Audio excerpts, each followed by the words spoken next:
환영합니다. 여러분의 마음 이곳에서 털어놓고 가세요. 요즘 가장 많이 듣는 고민 중 하나가 이겁니다. 자식에게 돈을 줘야 할지 말아야 할지 모르겠어요. 혹시 여러분도 이런 고민 해보신 적 있으신가요? 분명 주고 싶은 마음은 굴뚝 같습니다. 내 자식이 힘들어하는데 도와주지 않을 부모가 어디 있겠어요. 통장에 돈이 있는데 모른 척할 수도 없고 자식이 어려워하는 걸 보면 가슴이 아파요. 그런데 막상 돈을 주고 나면 복잡한 감정이 듭니다. 자식은 고마워하기보다 당연하게 받고 자꾸 손 벌리는 것 같고 나는 나대로 이게 과연 자식을 위한 일인가 싶어지죠. 더 큰 문제는 한 번 주기 시작하면 끊기가 어렵다는 겁니다. 자식은 계속 기대하게 되고 부모는 부담스러워지고 결국 서로 불편해지는 경우가 많아요. 그래서 고민입니다. 도와주자니 버릇이 나빠질까봐 걱정이고 안 주자니 냉정한 부모 같아서 마음이 아프고 도대체 언제 얼마를 어떻게 줘야 하는 걸까요? 자식에게 돈 줄 때의 원칙이 있습니다. 무작정 주는 것도 무조건 안 주는 것도 정답이 아니에요. 현명한 기준과 방법이 필요한 거죠. 오늘 영상에서는 자식에게 돈을 줘서 후회한 7가지 실수와 함께 후회하지 않는 현명한 용돈 주기 원칙까지 차근차근 알려드리겠습니다. 오늘 주제가 마음에 드신다면 구독과 좋아요 눌러주세요. 여러분의 마음을 안아주는 좋은 콘텐츠로 보답하겠습니다. 첫 번째, 조건 없이 무작정 준 것. 우리 자식인데 뭔 조건이 필요해 힘들다는데 그냥 줘야지 이런 마음으로 별다른 생각 없이 돈을 주신 적 있으시죠? 자식이 어려워하면 그냥 통장에서 빼서 주고 끝이었어요. 그런데 조건 없이 계속 주다 보면 자식이 돈의 소중함을 모르게 됩니다. 너무 쉽게 받다 보니까 감사한 마음보다는 당연하다는 생각이 먼저 들어요. 한 어머니의 후회입니다. 아들이 사업한다고 해서 몇 년 동안 매달 500만 원씩 줬어요. 조건도 없이 그냥 줬는데 나중에 보니까 그 돈으로 골프 치고 술 마시고 있더라고요. 사업 자금이라고 해서 준 건데 정작 사업은 제대로 안 하고 있었어요. 그때 조건을 달아서 줄 걸 그랬어요. 최소한 어디에 쓰는지는 확인하고 줄 걸. 무조건적인 지원은 자식을 망칠 수 있습니다. 노력하지 않아도 돈이 들어오니까 게을러지고 의존적이 되거든요. 그리고 부모도 속상해져요. 내가 이렇게 도와주는데 왜 발전이 없을까 하면서요. 2023년 가족재정관리연구소 조사에 따르면 부모의 무조건적 경제 지원을 받은 성인 자녀의 73%가 돈 관리 능력이 떨어진다고 응답했습니다. 너무 쉽게 받다 보니 돈의 가치를 제대로 모르게 된 거죠. 경제학자 토마스 스탠리는 이렇게 말했습니다. 부모의 과도한 경제적 지원은 자녀의 경제적 독립을 지연시키고 의존성을 높인다. 자식에게 돈을 줄 때는 반드시 목적과 조건을 명확히 하세요. 이 돈으로 뭘 할 건지, 언제까지 자립할 건지 이런 것들을 미리 정하고 주는 거예요. 두 번째, 자식이 요구할 때마다 준 것. 엄마 돈 좀 줘. 아빠 급한 일이 생겼어. 자식이 이렇게 말하면 어떻게 하셨나요? 이유를 자세히 묻지도 않고 그냥 주지 않으셨나요? 자식이 급하다는데 어떻게 안 줄 수 있겠어요. 하지만 요구할 때마다 주다 보면 자식이 부모를 ATM 기계로 생각하게 됩니다. 필요하면 찾아와서 돈 달라고 하고 받으면 또 사라지고 그런 관계가 되어버려요. 한 아버지의 씁쓸한 경험담입니다. 딸이 결혼하고 나서도 맨날 돈 달라고 해요. 아이 용품 사야 한다, 집 수리해야 한다 이유는 그럴듯한데 너무 자주 와서 돈 달라고 하니까 부담스러워요. 그런데 안 주면 섭섭해하고 주면 또 찾아와서 달라고 하고 이게 뭔가 싶어요. 언제까지 이렇게 줘야 하나 하는 생각이 들어요. 자식이 요구할 때마다 주면 끝이 없습니다. 한 번 주면 또 달라고 하고 또 주면 더 달라고 해요. 그리고 점점 금액도 커지고 횟수도 늘어나죠. 더 큰 문제는 자식이 스스로 해결하려는 노력을 안 하게 된다는 겁니다. 어려운 일이 생기면 부모부터 찾게 되거든요. 본인이 알아서 해결할 생각을 안 해요. 가족 상담사 수잔 포워드는 이렇게 말했습니다. 부모가 자녀의 모든 요구에 응답하면 자녀는 문제 해결 능력을 기를 기회를 잃는다. 자식이 돈 달라고 해도 즉시 주지 마세요. 왜 필요한지 다른 방법은 없는지 얼마나 급한 일인지 충분히 물어보고 정말 필요한 경우에만 주세요. 세 번째, 금액을 정하지 않고 준 것. 얼마나 필요해? 필요한 만큼 줄게 이런 식으로 금액을 정하지 않고 주신 적 있으시죠? 자식이 말하는 대로 그냥 주거나 아예 한도 없이 주기도 했고요. 하지만 금액을 정하지 않으면 자식도 부모도 부담스러워집니다.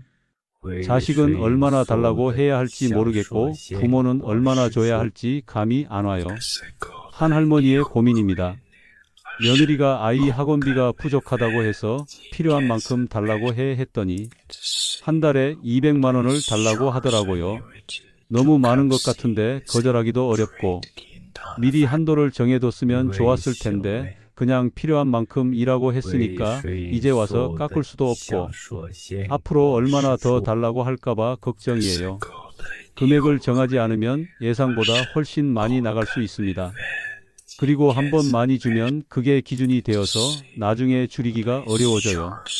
또 자식 입장에서도 애매합니다. 얼마나 달라고 해야 할지 모르니까 눈치를 보게 되고 받고 나서도 충분한지 부족한지 판단이 안 서요. 재정 컨설턴트 데이브 램지는 이렇게 말했습니다. 명확한 한도가 없는 지원은 양쪽 모두에게 스트레스가 된다. 경계선이 있어야 관계도 건강해진다. 미리 금액을 정하세요. 한 달에 최대 얼마까지, 1년에 총 얼마까지 이렇게 한도를 정해놓고 그 범위 안에서만 도와주는 거예요. 네 번째, 기간을 정하지 않고 계속 준 것. 언제까지 줄 거예요? 이런 질문에 명확한 답변을 못하고 그냥 계속 주고 계시는 거 아닌가요? 자식이 자립할 때까지 이런 애매한 기준으로 주다 보면 끝이 안 보여요. 기간을 정하지 않으면 자식도 부모에게 계속 의존하게 됩니다. 언제까지 받을 수 있는지 모르니까 스스로 자립할 동기가 생기지 않거든요. 한 아버지의 하소연입니다. 아들이 취직 못한다고 해서 2년째 용돈을 주고 있어요. 처음에는 몇 개월만 주려고 했는데 아직도 취직을 못했대요. 언제까지 줘야 하나요? 기간을 정해놨으면 좋았을 텐데 그냥 취직할 때까지 라고 했더니 아들이 취직에 대한 절박함이 없는 것 같아요. 어차피 부모가 주니까 천천히 해도 된다고 생각하는 것 같고 무기한 지원은 자식의 성장을 방해할 수 있습니다. 정해진 기간이 있어야 그 안에 자립하려고 노력하거든요. 마감이 없으면 긴장감도 없어져요. 지금까지 영상이 도움이 되고 계신다면 구독 버튼과 좋아요 버튼을 눌러주세요. 여러분의 작은 클릭 하나가 더 많은 부모님들에게 현명한 자녀 지원법을 알려줄 수 있는 힘이 됩니다. 그리고 부모도 언제까지 줘야 하는지 불안해집니다. 내 노후 자금은 괜찮나? 이렇게 계속 주면 나중에 내가 어려워지는 거 아닌가? 이런 걱정이 생기죠. 심리학자 칼 피크라르트는 이렇게 말했습니다. 명확한 기한이 있는 지원은 자녀의 독립심을 기르고 부모의 불안을 줄인다. 반드시 기간을 정하세요. 6개월만, 1년만 취직할 때까지 최대 1년 이렇게 명확한 마감을 정해놓고 그 기간 안에 자립하도록 독려하는 거예요. 5번째, 다른 형제와 형평성을 안 맞춘 것. 자식이 여러 명이면 모두에게 똑같이 주셨나요? 아니면 더 어려워 보이는 자식에게만 주거나 더 잘하는 자식에게만 주지 않으셨나요? 형평성을 맞추지 않으면 형제 간의 갈등이 생깁니다. 돈을 더 받은 자식은 당연하게 생각하고 못 받은 자식은 서운해해요. 그리고 그 갈등이 평생 가기도 하죠. 한 어머니의 실수담입니다. 큰아들은 사업을 잘해서 돈을 안 줬는데 둘째는 직장을 못 구해서 계속 줬어요. 그런데 나중에 큰아들이 저한테는 왜 안 주셨어요 하면서 서운해 하더라고요. 똑같이 내 자식인데 차별한다고 느꼈나 봐요. 그때는 둘째가 더 어려워 보여서 그랬는데 생각해 보니까 큰아들 입장에서는 불공평하게 느껴질 수 있겠더라고요. 돈 문제는 형제 간 관계에 큰 영향을 미칩니다.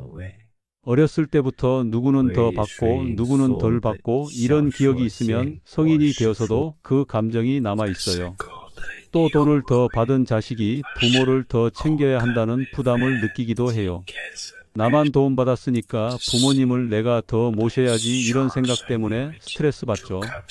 가족관계 전문가 엘렌 겔린스키는 이렇게 말했습니다. 부모의 불평등한 지원은 형제 관계에 평생 영향을 미친다. 공정함이 가족 화합의 기본이다. 가능하면 형제들에게 똑같이 주세요. 한 자식이 더 어려워도 다른 방법으로 도와주고 돈은 공평하게 나눠주는 게 좋아요. 그래야 나중에 갈등이 없습니다. 6번째, 자식의 배우자 눈치를 본 것. 며느리나 사위 때문에 자식에게 돈 주기가 어려우셨던 적 있으시죠? 며느리가 뭐라고 할까봐, 사위가 부담스러워 할까봐. 이런 걱정 때문에 주고 싶어도 못 주거나 눈치 보면서 주셨을 거예요. 하지만 배우자 눈치를 너무 보면 정작 자식과의 관계가 어색해집니다. 내 자식인데 왜 다른 사람 눈치를 봐야 하나 싶고 자식도 부모와 배우자 사이에서 눈치를 보게 되죠. 한 할아버지의 고민입니다. 아들에게 용돈을 주고 싶은데 며느리가 받기 싫어해요. 저희가 알아서 할 테니까 신경 쓰지 마세요. 이런 식으로 말하거든요. 그런데 아들은 받고 싶어 하는 것 같아요. 며느리와 아들 사이에서 애매한 상황이 되는 것 같아서 어떻게 해야 할지 모르겠어요. 배우자의 반대가 있을 때는 무리하게 주려고 하지 마세요. 대신 다른 방법을 찾아보세요. 직접 돈을 주는 대신 밥을 사준다거나 선물을 한다거나 하는 식으로요. 그리고 며느리나 사위와도 관계를 좋게 만들어야 합니다. 그래야 나중에 자식을 도와주는 일에도 이해를 받을 수 있거든요. 여기까지 보시면서 혹시 비슷한 경험이나 고민이 있으시다면 댓글로 나눠주세요. 자식에게 돈 주는 일에 대한 여러분의 생각이나 경험담을 들려주시면 다른 분들에게도 큰 도움이 될 거예요. 부부관계 전문가 존 가트먼은 이렇게 말했습니다. 부모의 경제적 지원은 부부간의 합의가 있을 때만 건강하게 작용한다. 자식에게 돈을 주기 전에 며느리나 사위와도 먼저 상의해 보세요. 그래야 나중에 문제가 생기지 않아요. 7번째, 자신의 노후 자금을 고려하지 않은 것. 자식 도와준다고 자신의 노후 자금까지 털어서 주신 적 있으시죠? 내가 쓸 돈이야 얼마나 필요해, 자식이 중요하지. 이런 마음으로 무리해서 주셨을 거예요. 하지만 노후 자금을 건드려가면서까지 주면 나중에 본인이 어려워집니다. 그러면 결국 자식에게 부담을 주게 되거든요. 도와주려고 한 일이 오히려 독이 되는 거죠. 한 할머니의 뼈아픈 후회입니다. 아들 집 사준다고 전세금까지 빼서 줬는데 지금 제가 월세살이를 하고 있어요. 아들은 고마워하지만 제가 이렇게 사니까 미안해해요. 그때 무리하지 말 걸 그랬어요. 제 형편을 먼저 생각하고 여유 있는 만큼만 도와줄 걸. 지금은 아들한테 오히려 부담만 주고 있는 것 같아요. 부모가 경제적으로 어려워지면 자식이 더 큰 부담을 지게 됩니다. 부모 생활비를 대야 하고 의료비도 부담해야 하고 결국 도움을 주려다가 더 큰 도움을 받아야 하는 상황이 오는 거예요. 또 노후에 경제적으로 어려우면 자존감도 떨어집니다. 자식한테 손 벌리고 살아야 하니까 눈치 보이고 말 한마디도 조심하게 되죠. 은퇴 설계 전문가 김경록은 이렇게 말했습니다. 부모의 경제적 독립이 자녀에게 줄 수 있는 가장 큰 선물이다. 반드시 본인의 노후 자금은 따로 빼놓으세요. 그 돈은 절대 건드리지 말고 나머지 여유 자금에서만 자식을 도와주는 거예요. 그렇다면 자식에게 돈을 줄 때 어떤 원칙을 지켜야 할까요? 첫 번째, 목적을 명확히 하고 주세요. 뭐에 쓸 건지 왜 필요한지 반드시 확인하고 주세요. 그리고 그 목적에만 써야 한다는 조건을 달아야 해요. 용도를 바꿔서 쓰면 다음부터는 안 준다고 미리 말해두는 것도 좋습니다. 두 번째, 금액과 기간을 정하세요. 얼마를 언제까지 줄 것인지 명확하게 정하세요. 그래야 자식도 그 범위 안에서 계획을 세울 수 있고 부모도 부담을 줄일 수 있어요. 세 번째, 자립할 수 있는 방향으로 도와주세요. 단순히 돈만 주지 말고 자립할 수 있는 방법을 함께 찾아주세요. 기술을 배운다거나 창업을 한다거나 하는 식으로 미래를 위한 투자가 되도록 하는 거예요. 네 번째, 형제 간 형평성을 맞추세요. 한 자식에게만 계속 주지 말고 가능하면 공평하게 나눠주세요. 상황이 달라도 최대한 균형을 맞추려고 노력해야 해요. 다섯 번째, 본인의 노후 자금은 보호하세요. 아무리 자식이 소중해도 본인의 노후 자금까지 주면 안 됩니다. 여유 있는 범위에서만 도와주고 나머지는 반드시 지켜야 해요. 여섯 번째, 배우자와 상의하세요. 며느리나 사위가 있다면 미리 상의하고 동의를 구하세요. 그래야 나중에 갈등이 생기지 않고 모두가 편안해집니다. 일곱 번째, 문서로 남기세요. 큰 금액이라면 언제 얼마를 왜 줬는지 기록해 두세요. 나중에 상속 문제나 형제 간 갈등이 생겼을 때 증거가 될 수 있어요. 어쩌면 자식에게 돈 주는 일이 사랑 표현의 전부인 것처럼 생각했을지도 모릅니다. 돈을 주면 자식이 좋아하고 고마워할 거라고 여겼을 수도 있고요. 하지만 진짜 사랑은 무조건 주는 게 아니라 자식이 올바르게 성장할 수 있도록 도와주는 겁니다. 때로는 주는 것보다 안 주는 게 더 큰 사랑일 수도 있어요. 현명한 부모는 자식이 원하는 걸 다 주는 부모가 아니라 자식이 필요한 것과 원하는 것을 구분해서 도와주는 부모입니다. 그리고 자식이 스스로 설 수 있도록 도와주는 부모예요. 자식에게 돈을 줄 때는 감정보다는 원칙을 앞세우세요. 그래야 자식도 부모도 건강한 관계를 유지할 수 있습니다. 자식은 부모의 소중한 투자 대상입니다. 그 투자가 헛되지 않도록 현명하게 도와주세요. 그동안 참 많이 애쓰셨습니다. 이제는 조금 더 지혜로운 방법으로 자식을 도와주세요. 오늘 영상을 보며 여러분은 어떤 생각이 드셨나요?